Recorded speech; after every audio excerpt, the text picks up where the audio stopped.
أعوذ بالله السميع العليم من الشيطان الرجيم. بسم الله الرحمن الرحيم. السلام عليكم ورحمة الله وبركاته.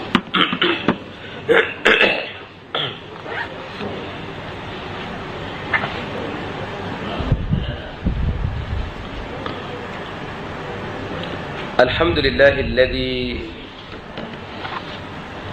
أنزل علينا نعمة الإيمان والإسلام، هو الذي جعل نورا على ظلمات، هو الذي يصورنا في الأرحام كيف يشاء. لا إله إلا هو العزيز الحكيم. أشهد أن لا إله إلا الله وأن محمدا عبده ورسوله. اللهم صل وسلم وبارك على محمد وعلى آله وصحبه أجمعين.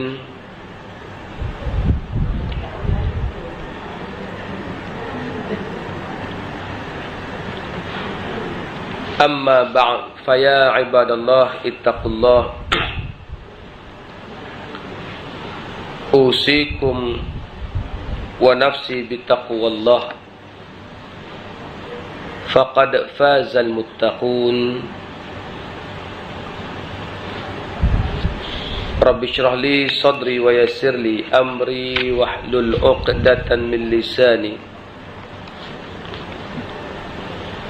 يفقه قولي. ربنا زدنا علما وارزقنا فهما. وقال الله تعالى في كتابه العزيز: أعوذ بالله من الشيطان الرجيم.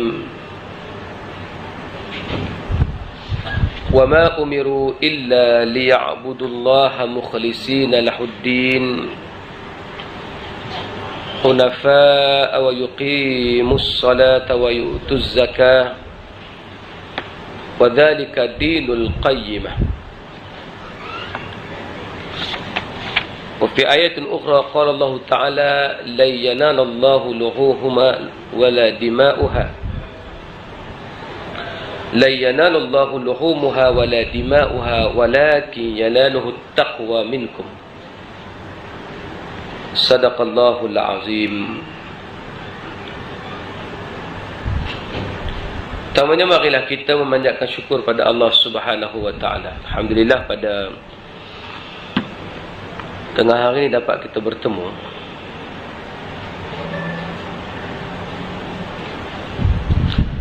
Islam di antara perkara yang besar dalamnya adalah bicara pasal niat. Bila kita tengok tentang masalah niat,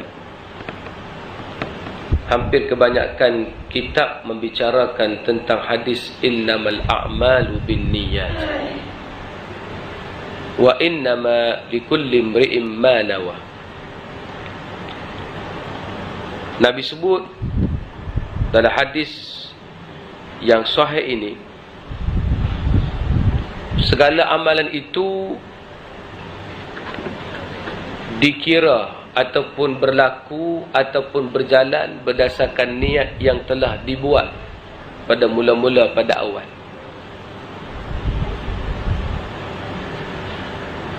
Dan apa yang diperolehi oleh seseorang itu, maknanya apa yang dia amalkan adalah berdasarkan apa yang telah dia niatkan, dia telah cita-cita nak buat.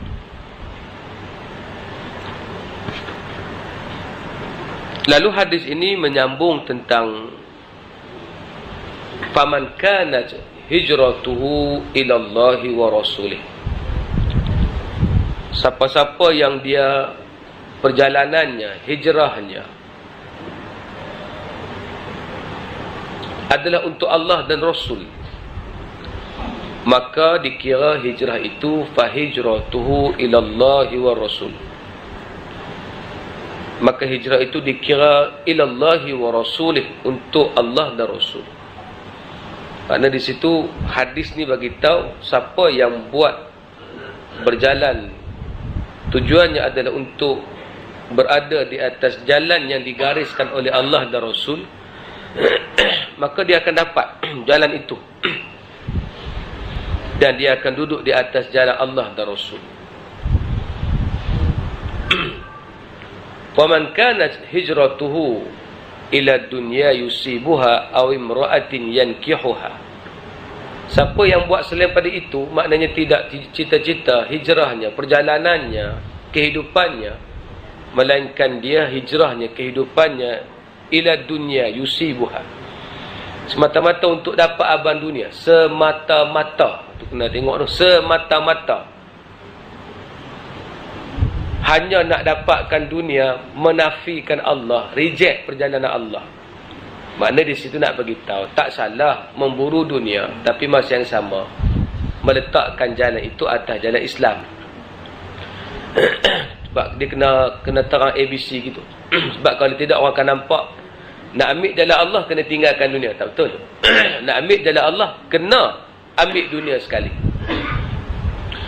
Siapa yang semata-mata mengambil dunia ataupun tujuan hijrahnya untuk kahwin dengan satu perempuan, fa hijratuhu ila ma hajara ilai, maka dia dapat jalan tu.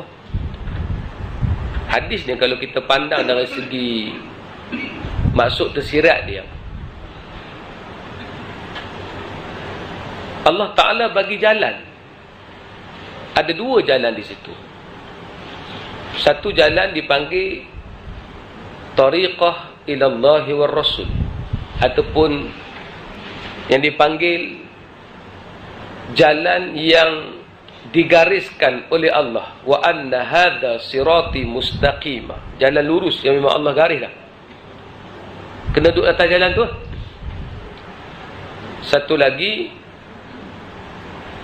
tariqah mazmumah, jalan-jalan yang keji, penting diri, nak ambil dunia saja, tak mau balik pada Allah. Memang dia saja-saja mencari pasal untuk tidak mahu menggunakan jalan yang Islam suruh. Maka di sini betul, siapa yang buat atas jalan yang baik, istiqamah di atas jalan itu, maka kita akan dapat endingnya adalah sebab itulah. Sebab tu, percaya atau tidak, apa yang kita yakin pasti kita dapat. Kalau kita yakin kita ni memang takkan kaya, takkan dapat tak kaya, kita sebenarnya yakin. Bila kata saya yakin saya tak kaya, Ustaz? Bila orang kata pada kita gini, kita ni betul income kita sebulan 50,000, oh mana boleh dapat Syekh, mustahil. Di situ dia telah buat jalan dia sendiri. Jalan dia menjadi kelompok yang takkan kaya. Pasti dia telah mencipta jalan dia. Baik, cipta jalan dia datang bila? Apa yang kita fikir. Sebenarnya semua ni bergantung kepada fikiran. Apa yang dipikirkan oleh kita, itu yang kita dapat. Sebab tu manusia, dia sendiri yang kontrol hidupnya. Bila dia kata, kita ni payah nak jadi soleh, dia sendiri meletakkan, tak mau jadi dengan ucapan itu. Ucapan itu bukan spontan datang, memang keluar daripada dirinya. Macam orang kata, payah pergi kuliah, susah. Itu dia susah. Sebab manusia ni sedar atau tidak, dia dibina dengan apa yang dia cakap. Dia terbina dengan apa yang dia fikir. Contoh, bila kita kata, aku bini kat seorang, kau menikah dua tak boleh dah. Keyakinan kita tak boleh. Tapi kalau dia yakin, boleh. Kan? Dia yakin boleh. Mana tak boleh, Kalau kau mohon besar, aku pujuk 15 hari boleh, Apa yang dia fikirkan? Kan? Kalau dia fikirkan dia tak boleh, tak boleh, Sebab tu awal-awal, kalau manusia kata begini, biar JST nak main pula, rosak kita, jahanam kita dah gaji kecil, susah. Dia telah memberikan ayat-ayat itu, maka itulah jalan dia. Itulah jalan dia yang dia pilih. Tapi kalau dia kata, mai biar apa pun, aku usaha suatu sampai dapat. Kalau itu jalan yang dipilih, begitulah. Tapi ustaz kami kerja kerajaan, mana boleh yang ustaz nak sebut gaji 50,000, 60,000. Tak. Kena bercakap berdasarkan apa yang kita rasa boleh capai, boleh dapat. Saya duk sebut selalu tentang benda begini. Ada orang dia kerja satu tempat, kerja lah apa pun. Saya jarang dengar orang bercakap gini, macam mana kerja tuan? Terbaik. Saya dapat kerja ni, memang saya akan buat sampai sungguh-sungguh. Tunggulah 10 tahun lagi, saya lah CEO syarikat tu. Saya jarang dengar ucapan tu. Jangan dengar ucapan tu, jangan. Kan? JKL tak pernah dengar ya. Kan? Saya tanya seorang sepupu, kerja askar, kerja dengan Kagat, Kor Agama Angkatan Tentera. Macam mana? Okey kerja Kagat. Banyak masalah Abang Zoe, banyak masalah. Kerja tak boleh tegur orang ni, tak boleh tegur orang ni, dia kena ikut je apa maksiat dia buat semua, kita pakai gitulah rasa nak berhenti. Bila dia letakkan itu cara dia fikir, maka itu yang dia bergerak. Dia akan bergerak ke arah tu. Dia akan bergerak ke arah susahnya kerja tu, payah. Kalau orang panggil buat, dia jadi tak suka. Dan kalau orang buat maksiat, dia anggap, kalau aku tak tegur lala, aku jadi masalah. Dia akan jadi begitu. Tapi kalau dia kata, ruang baik. Kerja Kagat ni ruang baik.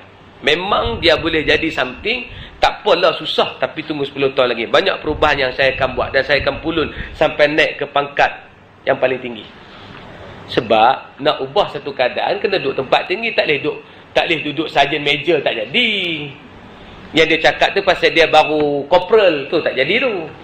Ya. Jadi ceritanya, Nabi dalam hadis dia ajak. Hadis ni kenapa ulama kata As-thuluth minad din. 1/3 daripada perkara agama adalah hadis berkenaan dengan innamal a'malu binniyat. Sebab manusia, anggota sama, tubuh badan sama, kapasiti sama, capability sama. Kita makan benda yang sama. Kan? Sekali habis kuliah kita menterkedarah benda yang hampir sama. Saya pun turun kantin macam tuan-tuan turun, saya cuma beli buah, tuan-tuan makan di kantin. Kita makan benda sama, tak ada beza. Tapi kenapa setengah orang dia ada beza keadaan dengan kita? Sebab tu tagline yang sama. Tengok, tagline yang sama boleh jadi different tindakan yang berbeza, different action. Contoh, di Afrika ada satu kata-kata yang menarik, iaitu orang Afrika tak pakai kasut. Orang Afrika tak pakai kasut. Kan simple. Tapi dihantar 2 orang untuk buat promotion kasut di Afrika. Satu yang memang excited bahawa kasut boleh dijual dan dia memiliki positif. Dia tahu pergi ke sana, niat aku nak convince orang supaya pakai kasut. Hak seorang lagi diutuskan oleh syarikat yang lain, pergi dengan keadaan memang tak mau pi pun, doa Allah susahlah, payahlah, ya Allah siapa ada pantak pi tentu. Maka repot yang datang adalah benda yang berbeza walaupun tagline yang sama, iaitu orang Afrika tak pakai kasut. Yang negatif tadi kata apa? Yang bersifat negatif, dia tulis hantar laporan pada syarikat, minta maaf tuan, kasut tak boleh dijual di Afrika. Kalau kita jual rugi, buka kilang lagi rugi pasal payah orang sini tidak pakai kasut. Pasarannya terhad, memang payah nak jual, sepasang pun betul tentu orang beli, kerana tagline dia tadi kan, orang di sini tak pakai kasut.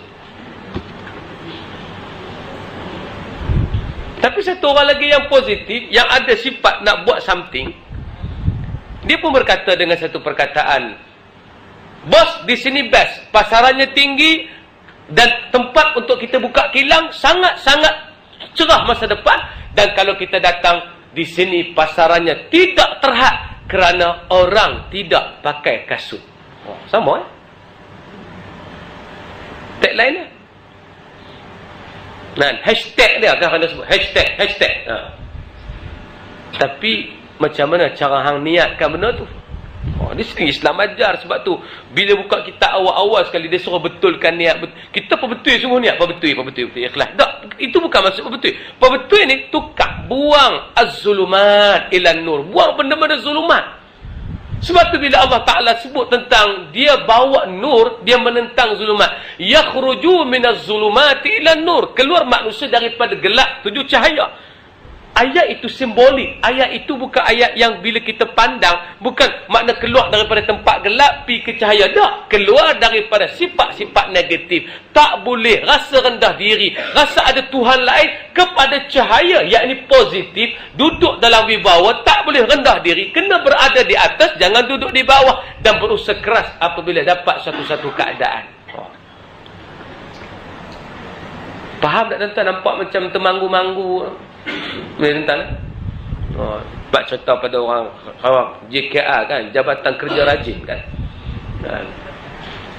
Lepas tu saya ambil kesempatan tempat-tempat yang macam pejabat ni, saya tak ajak style di madrasah apa dia, ngajak belah malam. Sebab ngajak belah malam orang nak tunggu mati. Jadi kena cerita bab mati banyak sikit supaya dia cepat mati. Kan?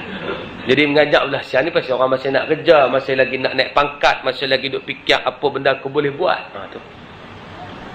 Sebab hari ni kita hadapi satu yang masalah. Orang Islam tidak proaktif dalam segala hal.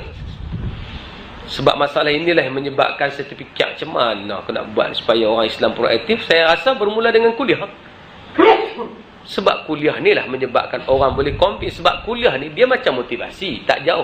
Cuma beza, kuliah motivasi dibayar mahal, kuliah dibayar murah gila. Tu beza dia. Tu saja kan. Tapi ayatnya lebih kurang sama. Cuma yang paling menarik kerana kita bawa roh agama yang betul-betul Islam suruh.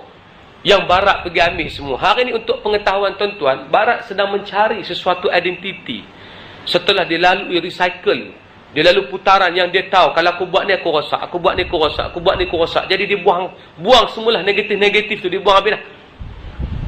Yang tinggal padanya positif. Cuma yang tak ada padanya agama. Tu ya. Percaya kata saya, kalau dia tak dapat agama, habis kita. Kita ketinggalan jauh. Mereka akan bawa agama ni. Mereka lah akan jadi khalifah. Sebab kita tak lalui proses kajian. Kita tak lalui proses research. Kita tak lalui proses kejahanaman. Mereka empuh belakang. Minum arak dah. Berzina dah. Apa dia tidur dengan perempuan, tidur dah. Akhir sekali, duk. Nampak tak ada best, itu semua merosakkan. Ingat satu masa dulu, masyarakat barat adalah masyarakat yang pakai pakaian yang cukup terhormat. Cium pada tahun 20-an dulu, apa 1913, cium itu di antara laki-laki dan perempuan adalah benda yang kalau masyarakat tengok, barat tengok masa tu, dia kata pelik. Tiba-tiba perjuangan feminisme timbul. Bila feminisme timbul, mereka ada satu fitrah. Satu fatrah. Fatrah adalah mereka nak pakai yang singkat-singkat, nak tunjuk dada mereka, nak bagi orang nampak lurah dendam. Berjuang lagi sampai tahap nak berjuang di pantai kena telanjang. Kalau tak telanjang tak best.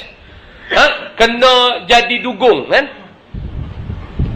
Duduk di pantai tak pakai apa kan? Kalau kita pergi tempat tu selaru kita. Kan?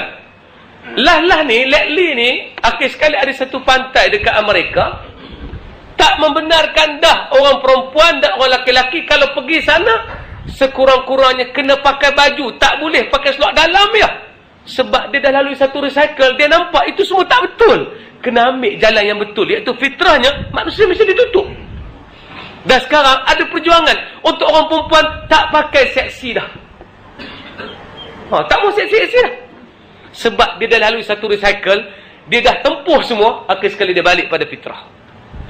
Dia pun tak dapat Islam ya. Hari ni mereka mencari jalan macam mana nak tenang hati. Tu yang buat yoga. Yoga sana, yoga sini. Agama tak mau ambil. Ada yang ambil apa dia daripada tarikat Islam, dia adaptasi untuk ambil ruh dia saja, untuk ambil kaedah saja, tapi reject Islam sebagai agama. Bertahap tu. Hari ni orang sedang kembali pada tu tuan-tuan. Kita masih duk bermain tentang benda-benda yang remeh-temeh. Bermain tentang benda-benda yang benda-benda yang kiamat bila kan? Angka 13 kan hari ni banyak orang urang angka 13, angka yang keramat, angka tak boleh. Saya kalau nak duduk meja, saya tak mau duduk meja 13 pasal 13 ni angka kurang baik lah, duk jadi macam tu lah. Kan kita dah bicara la tiyarata wala hammata wala safara, tidak ada kesialan pada terbangnya burung, tidak ada kesialan kepada burung hantu, tak ada. Sial menyial ni tak ada. Kata tuan-tuan pakai angkau tertentu, tiba-tiba tuan-tuan accident, bukan pasal angkau tu, bukan. Tak ada lah. Kita dah nak kembali kepada kebaikan agama. Sebab tu tak mau dengar nada-nada lagu ni. Oh, banjir di Kelantan bala, ni semua bala Allah Ta'ala. Bala Allah Ta'ala pasal apa? Pasal orang Kelantan nak berhudud tapi ada pihak yang pergi lawan. Sebab ada pihak lawan, pop Tuhan turun banjir. Pasal apa lagu tu? Ini teori. Tak betul ni. Habis tu nak kata apa Ustaz? Kita kata benda lagu ni adalah musibah. Benda gini adalah suatu ujian Allah Ta'ala. Allah bila nak menguji, dia bagi sesuatu keadaan, dan masa yang sama kita tak boleh nafi. Benda yang menyebabkan berlaku banjir juga adalah kerana kerja tangan manusia yang buang sampah merata, yang longkang dibiarkan, yang tidak jaga sistem peparitan, yang kadang-kadang tidak menguruskan sebuah keadaan dengan baik, maka berlakulah banjir. Tetapi nak bagi tahu, tahun ni memang hujan luar biasa. Tu tak nafikan, hujan luar biasa. Itu ketentuan Allah. Benda itu kita tak boleh kata apa. Memang Allah nak bagi. Cuma di situ melahirkan ujian. Ujian apa? Pertama, tengok bagaimana orang Malaysia sangat alert untuk membantu sungguh. Siapa tak pi ni, kena bambu habis. Hang tak pi. Hang tak pi. La haula wala quwata illa billah. Patutlah perut Ustaz macam tak darah ya. Kan kena gitu kan. Kena gitu pi terus. Sebab tu hari ni orang pergi bantu masa banjir di Pahang, di Kelantan. Pergi tu sampai ramai gila, sampai dah jadi pelancong banjir. Pergi tu tak tangan belakang, teruk rumah. Buat apa nak pakai kasut pohon cukang tu, kira berjalan pelancong banjir sekarang. Tapi nak kira, saya nampak betapa alertnya orang Malaysia dari segi sumbangan dan sebagainya. Di situ membuktikan pada kita sendiri, bukan bukti pada Allah. Betapa ujian itu menyatukan kita. Akhir sekali berlaku satu benda yang menarik. Tanpa kira unsur politik, ada Terengganu datang membantu dengan jentera yang hebat. Turunnya bantuan, janji nak buat penempatan semula. Ini benda-benda yang menunjukkan keharmonian terjadi. Mungkin satu benda yang kita boleh ambil pengajaran. Kenapa? Saya sebut benda ni lah. Kenapa? Bila Allah nak turun bala, Allah turun tempat orang soleh. Patut kena tempat Pandai Indah, sebab Pandai Indah banyak pondan. Tak kena Pandai Indah. Kena Aceh, Serami Mekah. Dan satu lagi Serami Mekah, Kelantan. Siapa Allah bagi situ?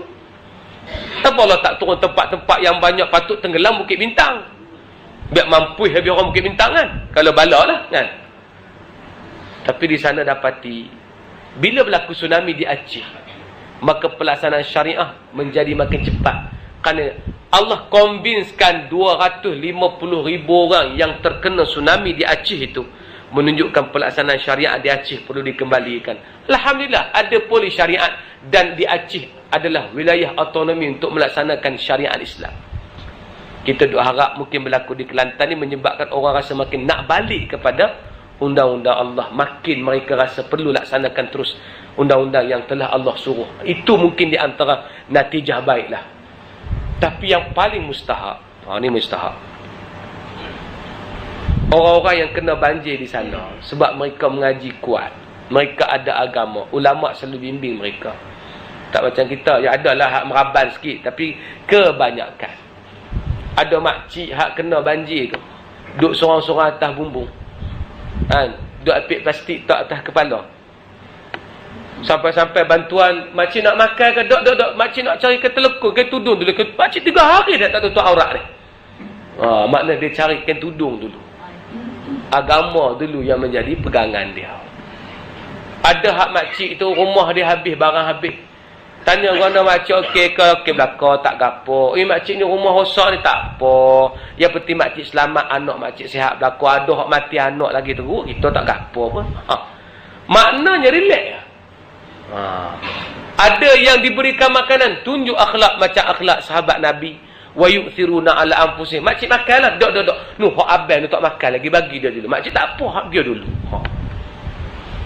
Di situ menunjukkan sesuailah tempat tu Allah bagi ujian. Kerana orangnya begitu baik menjaga agama. Hak meraban pun ada. Hak kedai rosak, hak memang tiba-tiba ada 10 mesin padi tiba-tiba habis rosak. Pun ada juga hak cakap seorang kan.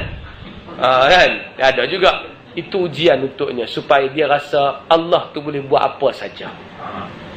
Jadi kita tak nafikan semua benda. Jangan kita kata ini bala Allah, sebab bala Allah kita pun tak mau buat usaha. Yang sepatutnya bila dah tahu ini adalah ujian Allah. Dan ini juga adalah kerana manusia. Zaharal fasadu fil barri wal bahri bima kasabat aydin nas. Rosak muka bumi ni kerana hasil tangan manusia. Mereka kena betulkan lah. Lepas ni mungkin ada. Sebab ada kawasan yang di sebelah Thailand diberlakukan penempatan ataupun dinding untuk halang banjir. Belah Kelantan tak ada dinding tersebut, tidak ada penghalang banjir. Akhir sekali bila hujan turun lebat, belah ni kena banjir, sebelah sana tak kena banjir. Salah satu faktor juga. Makna tidak menafikan dan tidak hanya meletakkan elemen-elemen elemen-elemen apa sebut elemen tu? Elemen-elemen orang kata ketuhanan sahaja. Kena campur juga elemen-elemen kemanusiaan. Jadi di situ bila tengok semua benda ni faham kita. Nak suruh kita makin menjadi lebih baik. Sebab tu apa jua peristiwa terjadi, jangan lemah. Kita kena tengok dengan pandangan yang cukup baik. Sebab tu di sini dia baca hadis ni, nak suruh manusia ubah keadaan dia, ubah sistem dia, ubah hidupnya daripada mempercayai suatu keadaan yang tidak benar pada benar. Sebab tu ada satu hadis, Allah nak galakkan orang jadi positif dan baik. Sebab faham hari ni kita kena berjuang untuk jadi positif ya. Sebab kalau jadi positif, apa jua benda yang datang kita akan pandang dari sudut nak islah, nak perbaiki. Datang kerosakan pun kita nak perbaiki. Saya cerita, tak tahulah benda ni mari mana. Mungkin amalan yang mereka lalui. Maksud dia praktikal harian mereka lalui. Satu Cina kilang terbakar. Dia ada pekerja Melayu. Saya cerita kat tahu-tahu benda saya tak tahu. Ni cerita real jadi pada adik saya. Adik saya kerja dengan satu kilang. Cina tu kilang tu. Dari 2-3 bulan, mereka baru nak habis bayar hutang-hutang syarikat. Maknanya, sebelum ni mereka ambil barang hutang, ambil benda hutang. Dah lama hutang, akhir sekali dah lama run syarikat ni, tiba-tiba sampai satu tempoh, nak habis dah bayar hutang tu. Lagi 2-3 bulan nak habis bayar hutang, tiba-tiba kilang terbakar. Bayang tengok, kilang terbakar. Yang melengung lebih, adik saya macam toki kilang. Dia melengung lebih, Allah, habis. Toki Cina tu relax. Lepas tu dia pun kata pada Cina tu, pada toki dia. Dia kata, oi. Nama Cina tu oi lah, bukan dia panggil oi tu. Oi nama dia. Kan? Oi. No, lagi 3-4 bulan patut kita habis bayar dah tu. Kita punya hutang apa semua. Terbakar pula kena start dari awal balik. Tahu Cina tu kata apa? Cina tu macam baca ayat Quran tu. Kan? Dia kata, Emi ya, lu apa mau kalut? Itu benda sudah jadi, lu mau fikir apa? Lu jangan fikirlah itu benda terbakar. Lu mau fikir apa mau datang, bukan fikir yang sudah jadi. Fikir sudah jadi tak ada guna mak. Mau fikir apa yang ada hadapi. Sampai lalu kilang tu tak tutup, tak ada masalah pun, jalan terus. Yang tu yang orang-orang lain ambil. Susah sementara, derita sementara. Bila berlaku satu bencana, pasti ada bahagia lepas tu. Ini bukan ajaran orang-orang biasa, ini ajaran Quran. Wadduha wal laili idza saja, demi waktu duha yang malam sudah berlalu. Ayat tu simbolik, ayat tu dia macam sajak tau.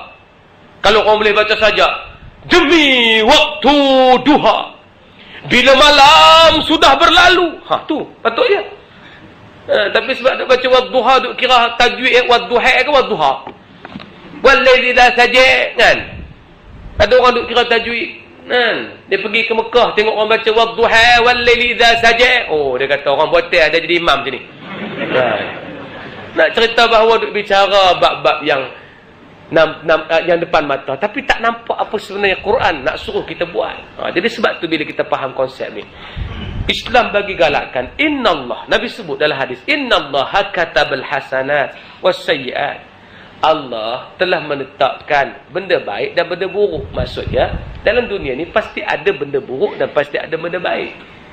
Tahu dah minum arak buruk. Sebab tu ada orang tanya soalan tu saya pun tak boleh jawab. Pasal benda tu macam orang apa Harun Ar-Rasyid tanya Imam Syafi'i, tak boleh jawab soalan tu. Soalan dia, dah tahu babi tak boleh muntah ke darah, pasal apa Allah buat babi? Oh, payah jawab. Ada orang tanya soalan tu, Ustaz saya nak jawab ke mana pada orang rakan-rakan non-Muslim ni bila tanya babi tak boleh makan, tapi dah tak boleh makan, Tuhan buat apa? Macam Harun Ar-Rasyid tanya Imam Syafi'i. PE nak tanya sikit pasal satu hari tengah-tengah Harun Ar-Rasyid duduk menulis, lalat hinggap di hidung dia. Tempih lalat mai. Dia pun kata menatang ni Tuhan buat ke siapa? Tak tahu, mengganggu orang. Kan? Kacau orang ni. Maka Imam Syafi'i ditanya soalan ni, nak tanya sikit. Tuhan buat lalat ni pasal apa? Nampak tak ada manfaat pun. Tu. Imam Syafi'i berfikir-fikir pun nak jawab lagu mana, pening kepala. Lalu Imam Syafi'i kata, lalat ni ya, wahai tuanku, Tuhan buat nak hina tuanku. Pasal kalau tak ada orang boleh tak kaki atas hidung tuanku. Lalat boleh tak? Nah. Jadi bila lalat pitak kaki di hidung tuanku tak boleh buat apa, dia kira raja tak raja. Betul juga kata Imam, kata Harun Ar-Rasyid. Kadang-kadang tak boleh jawab. Dia hanya boleh tahu Allah telah menetapkan ada kebaikan dan ada keburukan. Bila tengok keburukan, dia sebenarnya ujian. Tadi tu betul. Sebenarnya adalah satu ujian. Memang Allah buat demikian. Kalau tidak, nak tahu orang tu hebat tak hebat, mana boleh tahu? Melainkan dengan ujian. Kan?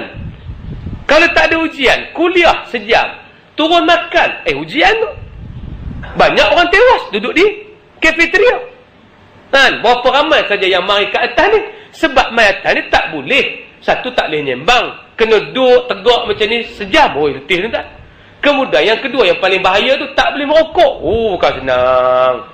Kan? Duduk sana boleh gebang, boleh isap rokok, semua asap. Kan? Keluar kan?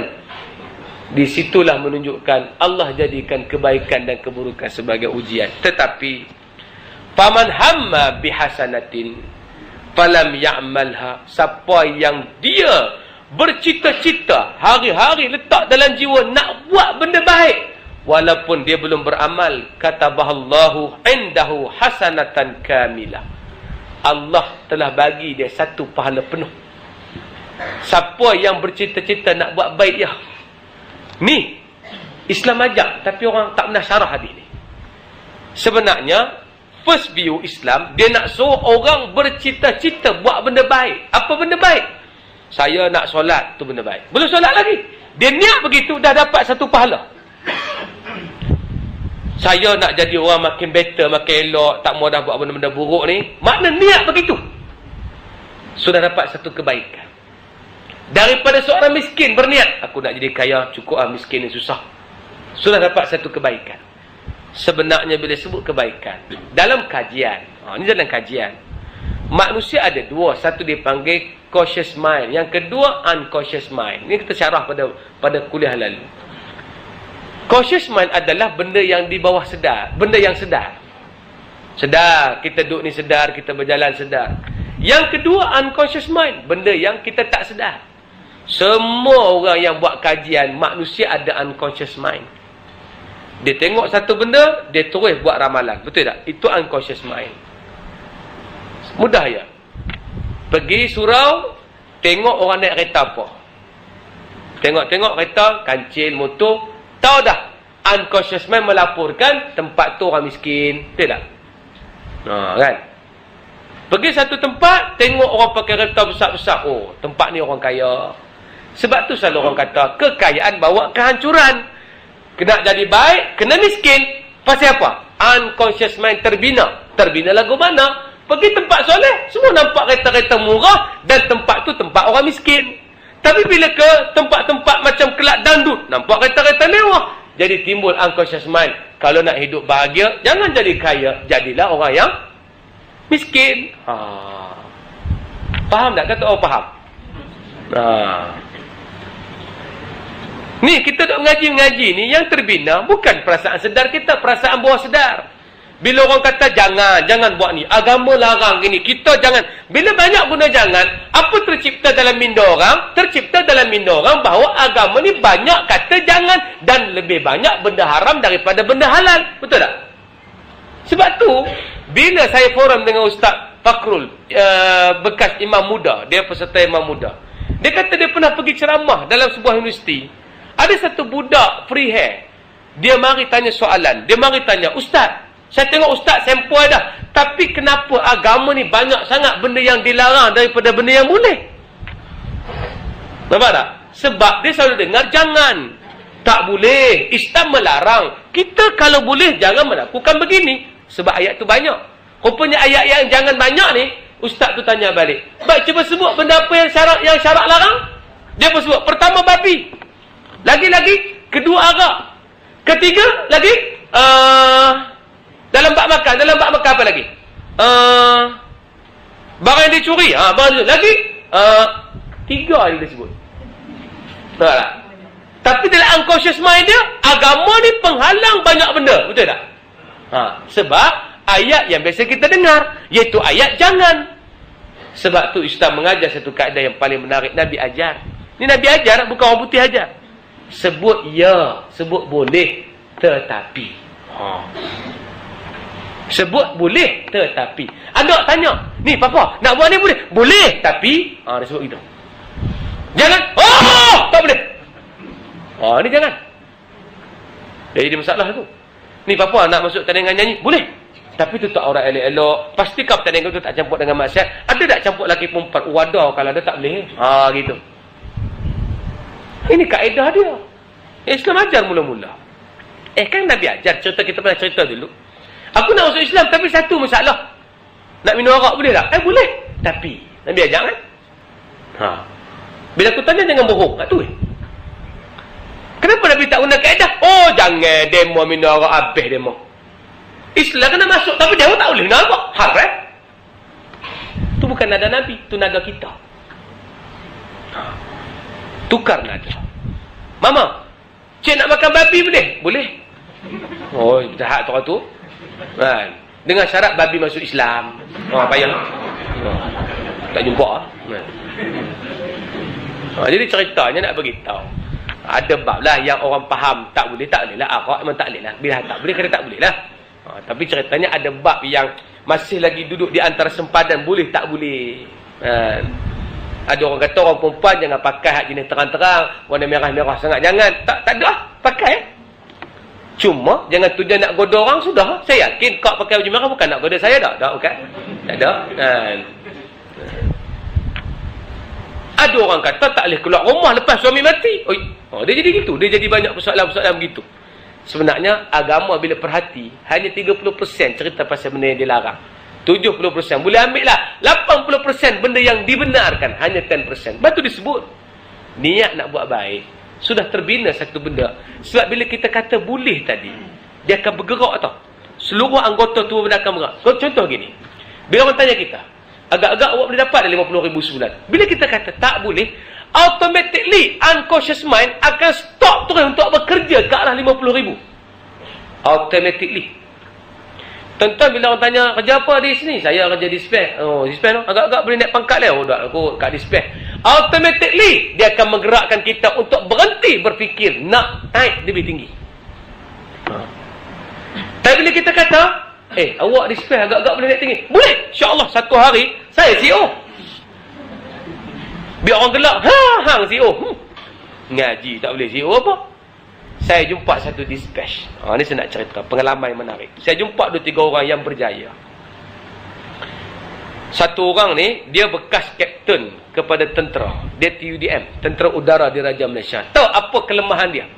Dia cerdik, tuan-tuan. Dia ambil SPM 7 kali. Cerdik SPM 7 kali. Kita ambil sekali ya. Dia ambil SPM 7 kali. Tak tahu lah kerana mengambil sempena keberkatan surah Al-Baqarah 7 ayat. Dia ambil SPM 7 kali. Dia kena latu sebagai seorang tentera. Kena pijak kepala. Tapi dia kata, hang jaga, hang pijak kepala aku satu hari aku naik atas pangkat pada hang. Aku lawan hang balik. Usah sampai jadi kapten. Lama-lama kapten, dia pun fikir, payah dia skor ni. Dia terlibat dengan perniagaan. Akhir sekali terlibat dengan perniagaan. Sekarang, daripada budak yang hanya ambil SPM 7 kali, dia menjadi wakil kepada MARA untuk bagi talk kepada kepada level management di atas, macam mana nak set up orang untuk buat bisnes. Mampu tuan-tuan. Hak tu semua ngaji universiti, belajar dalam bidang bisnes ni. Tapi orang ni yang hanya imbuh dalam bisnes, gagal SPM 7 kali, dia sekarang menjadi orang memberi talk kepada orang-orang yang keluar daripada universiti. Siapa sangka? Seorang kawan saya mak dispatch, bawa motor kanan. Duk fikir, ya Allah, tak boleh kalau duduk macam ni sampai ketua mati aku. Sekarang ni buat hartanah. Bila buat hartanah, tahu di antara bidang hartanah, kena cakap dengan customer, cakap dengan orang nak jual rumah, cakap dengan owner dengan bahasa Inggeris. Terpaksa ambil kursus bahasa Inggeris. Kalau dulu dia hanya tahu 3 perkataan saja. Yes, no, alright. Tapi lah ambil kursus bahasa Inggeris, dah boleh talk English sikit, dan sekarang dia sudah ada pendapatan lebih sikit. Kenapa Ustaz cerita bab ni? Sebab itulah ukuran nak tunjuk orang tu dia percaya pada dirinya ataupun tidak. Saya percaya tuan-tuan boleh naik pangkat lebih tinggi. Sebab kenapa saya suruh tuan-tuan? Sebab kalau tuan-tuan naik pangkat lebih tinggi, dia akan jadi manhaj untuk JKR. Siapa-siapa nak masuk JKR, dia kena ikut kuliah. Pasal tuan-tuan orang mari kuliah. Faham tak? Saya baru ni dengan takaful ikhlas. Tak tahu lah siapa dia panggil saya untuk bagi talk pasal bisnes. Tak apalah, saya pun ada buat bisnes, jadi boleh talk sikit lah pasal bisnes ni. Saya tanya, apa lebih? Sebab saya kena cari apa lebih takaful ikhlas berbanding takaful Malaysia. Takaful kan banyak. Ada takaful yang mak bapak dia haram, anak dia halal. Etika. Kan? Mak bapak daripada riba, anak beranak halal. Kan? Jadi takaful. Jadi gabung di antara halal dan haram, jadi hailam. Nampak tak? Kan? Ada AIA yang juga ada sistem takaful. Saya tanya, kenapa harus orang masuk takaful ikhlas? Dia kata, syarat Ustaz, kami syariah compliance. Oh, syariah compliance biasa bro. Ada tak? Kami lain Ustaz. Apa lainnya? Syariah compliance kami adalah berdasarkan semua benda kena ikut syariat. Siapa kerja di takaful ini, mesti orang perempuan kena tutup aurat aspek syariat. Dia tak boleh pakai ketat-ketat. Kalau pakai ketat-ketat, kena warning. Kalau tak tukar, dia boleh dibuang. Aspek pakaian dia ambil tahu. Orang yang bekerja di sini Ustaz, dia wajib sebulan sekali mengikuti kuliah yang dianjurkan oleh takaful ikhlas. Peringkat apa dia, HQ, headquarters. Kalau mereka tak ikut, dikira tidak cukup jam kredit, boleh dibuang daripada menjadi ejen takaful ikhlas. Nampak tak? Bila orang duduk di atas management, dia betul komitmen dengan syariat, dia boleh buat. Katalah Abang Muhammad nak jadi CEO, saya doakan. Yang pertama dia boleh buat, kuliah ni jadi wajib kepada semua orang yang ikut program JKR. Yang kedua paling penting ni lah, dia boleh nak lain-lain sikit. Ustaz ni, tu ya kan. Makna kalau tu pun tak nampak, tak tahu. Jadi ceritanya hak tu kan. Nak bagi faham bahawa sebab tu bila orang yang beriman berada di tahap tinggi, dia akan buat agama, dia akan cetak agama. Tapi kenapa orang agama tidak berada di tahap tinggi? Tapi Allah dah bagi pahala kalau niat nak buat baik. Aku niat menjadi CEO sebab kalau aku jadi CEO, banyak benda agama aku boleh buat. Niat begitu dah boleh pahala dah. Bukan hanya niat nak dirikan solat belum solat dah. Niat untuk melihat satu sistem lebih baik, boleh pahala. Saya meniaga aiskrim. Saya meniaga aiskrim, tuan-tuan. Masuk di Giant, jual aiskrim. Bukan aiskrim hak panjang tu, bukan. Hak pakai pump tu, soft aiskrim. Kenapa saya tak berhenti buat tu? Saya kata ni jihad. Kalau aku berhenti, tak ada orang Islam buat benda ni. Aku satu-satunya syarikat orang Islam yang keluarkan aiskrim, soft aiskrim, yang milik penuh hasil daripada saya yang cari resepi dia.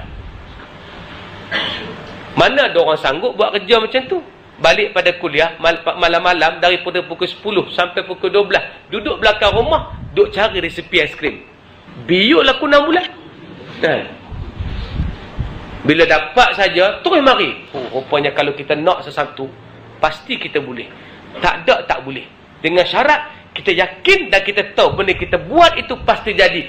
Cuma takkan jadi hari ni, takkan jadi esok. Berjalan 7 tahun. Duk fikir nak jual tang mana ni. Tapi duk hati kata, boleh jual ya. InsyaAllah pasti ada orang ambil. Orang ambil tuan-tuan. Ni, terbaru, doa-doakanlah. Saya minta tonton doa. Dapatlah sikit deal dengan KFC. Kalau KFC ambil tuan-tuan, lepas ni aku main kuliah, aku bagi zakat kat hampa. Sebab apa? Kita bukan cakap riak, kita cakap itu yang secara sebut. Kalau kita dah niat nak buat baik, kita teruskan biar baik itu dan kita tak berhenti, dah kira pahala dah. Tambah kalau kita buat lagi boleh pahala. Dan disebut wa in hamma biha fa'amilaha. Dan kalau dia bercita-cita buat baik dan dia buat sungguh, katabahallahu asyara hasanat. Allah bagi 10 kebaikan. Allah bukan saja sebut pahala, 10 kebaikan. 10 kebaikan mendatang. Nampak tak tuan-tuan? Hak ni sebab tu kita nak kena galakkan orang supaya tahu dia patut menjadi dirinya ke depan, bukan duduk belakang. Sebab kita nak bawa Islam lebih jauh. Cukuplah orang bawa Islam cara-cara yang Islam tak ke mana, Islam tak ke mana, Islam tak ke sini kan? Islam tak boleh pergi sini. Akhir sekali orang lain yang pergi. Awak kat mana? Awak kat mana? Orang lain yang pergi tuan-tuan. Islam tak ke mana-mana pun. Jadi kita nak Islam lebih jauh. Sebab tu saya tak tahu lah. Saya cuba atas diri lah. Cakap ni sebab cuba atas diri. Saya dulu tak boleh main gitar. Tak boleh langsung. Saya jumpa Syam. Saya kata aku tak boleh main gitar lah. Tapi try tengok. Beli gitar, tangan nak tarik kod tu cengkuai tu. Cengkuai dia bukan main kata mampu. Tangan pendek ni. Tak boleh. Tapi belajar boleh. Boleh rupanya no. Ustaz main gitar bukan haram. Siapa kata haram? Kan? Tak ada. Dok lagi kalau petik syaitan beranak tu hadis Melayu. Hadis Nabi tak nak sebut. Dia ada beberapa hadis Melayu tuan-tuan yang orang Melayu suka sebut. Pertama, kalau mandi telanjang, malaikat lari 3,000 km sejam. Tu hadis Melayu. Tak ada. Kan? Mandi dah telanjang pun masalahnya. Bukan telanjang depan orang ramai, telanjang dalam bilik ayak apa masalah tu kan. Kalau tetapi telanjang di kolam masjid, yalah. Jahanam lah tu. Cuma dah tonton mandi dalam bilik ayak, tak mau pakai kain basah. Tak nak makruh apa? Tak makruh ustaz. Duk tengok alat sendiri, tak ada. Duk tengok makruh. Takkan tak boleh tengok benda dua-dua. Tak tahuan macam mana kan. Tak, kalau nak jaga soleh tak apa. Tapi jangan kata benda tu makruh dah. Kalau orang tu soleh sangat nak pakai kain. Tapi jangan kata itu kalau buka kain makruh. Tak ada hadis tu. Telanjang pun tahu. Tapi dengan syarat kunci bilik ayak elok-elok lah. Takut bibit masuk, nak bersihkan bilik air, terrempak, itu saja. Buka-buka, waduh kebutuhan papa. Tu bahaya. Satu saja. Lain tak nak timbul apa. Jadi ceritanya, saya yakin tuan-tuan boleh pergi lebih jauh. Saya nak suruh tuan-tuan pergi lebih jauh dalam JKR. Tuan-tuan tak boleh tempat lain lah. Memang ini tempat tuan-tuan. Sebab tuan-tuan telah memilih untuk berada di sini. Maka tuan-tuan kena buat something untuk agama naik. Tapi nak agama naik, bukan hanya bercakap dan kritik orang. Agama tak naik. Duduk dalam apa dia kafeteria, duduk kritik. Saya pun tak faham lah siapa lah mereka ni. Susah sangatlah management lah ni. Saya nampak JKR duduk aja kritik. Orang kritik tak boleh apa-apa pun. Tapi dia kena duduk lebih tinggi. Tak apa, aku susun sampai step aku jadi lebih tinggi. Bila ada lebih tinggi, tuan-tuan boleh buat something. Itu ya. Sebab dalam jiwa tuan-tuan ada agama. Pasti tuan-tuan selitkan unsur agama. Wallahu alam, pasal masa pukul 2, kerja kena masuk tuan-tuan. Tak ada orang marah ke saya. Saya bukan daripada kata dengar macam Jakim punya cara ceramah. Tak, bukan. Ni bukan Jakim. Kalau tuan-tuan dengar macam Jakim, tanda tuan-tuan Jakun. Tu dia. Jadi dia adalah yang agama suruh supaya kita terus berada di tempatnya. Sebab hari ni yang tak ada, bukan ibadah. Tuan-tuan di antara orang yang komit dengan ibadah mahdah, solat semua insya-Allah. Tapi yang kurang adalah melihat orang lain sedang melakukan dosa, kita tak boleh buat apa-apa, kita cuma duk kritik je. Itu saya tak suka benda tu. Budak-budak rosak, tulis dalam Facebook. Kita tolong menyumbang tulisannya. Tapi kita tak boleh buat apa sebab kita tak ada sumbangan. Nak sumbang apa? Sebab kita tak ada benda nak sumbang. Dengan sebab kita tak berada di tempat yang betul, di masa yang betul dan keadaan yang betul. Wallahu a'lam. Mudah-mudahan kita dapat benda tu. Doakan kita semua jadi orang yang ikut hadis tadi. Siapa yang buat baik, bukan saja Allah gandakan 10 hasanat, tetapi ila 700 da'fin, 700 kali ganda. Bila dah niat buat baik, buat pula, faedahnya 700 kali ganda akan masuk kepada kita. Ila ad'afin kathirah, hingga akan berganda-ganda Allah bagi. Makna di situ hadis niat kena buat dan komitmen dengan benda itu. Yakinlah bila kita percaya benda ni, Allah akan bagi pada kita. Kerana Allah akan menggerakkan minda bawah sedar kita untuk buat benda tersebut. Assalamualaikum warahmatullahi wabarakatuh. Di tangan saya ada CD tuan-tuan, MP3 saya, ada 30 koleksi ceramah. Saya tahu tuan-tuan dah dengar ceramah saya, tuan-tuan tak ada dengar pun CD ni. Tapi beli bagi ke kawan-kawan lah yang mungkin duduk di kafeteria sebagainya, yang tak kenal Ustaz Zul. Tuan-tuan lah tolong promote. Jadi CD ni tuan-tuan bagi pada orang. Tak mahal, RM10. Sama dengan makan Subway, tuan-tuan, RM10. Jadi maknanya RM10 satu CD ni tuan-tuan beli bagi kat orang, bagi pada isteri kan. Mudah-mudahan adalah satu koleksi yang tuan-tuan boleh, kawan tu bercerita nak balik pada agama, tuan-tuan dah tolong dia satu jalan. Maka inilah jalan dia. Jadi CD tu ada di luar sana insya-Allah. Wallahu taala alam. Bismillahirrahmanirrahim. Alhamdulillah alamin hamdan yuwafi ni'amahu wa yukafi'u mazidah.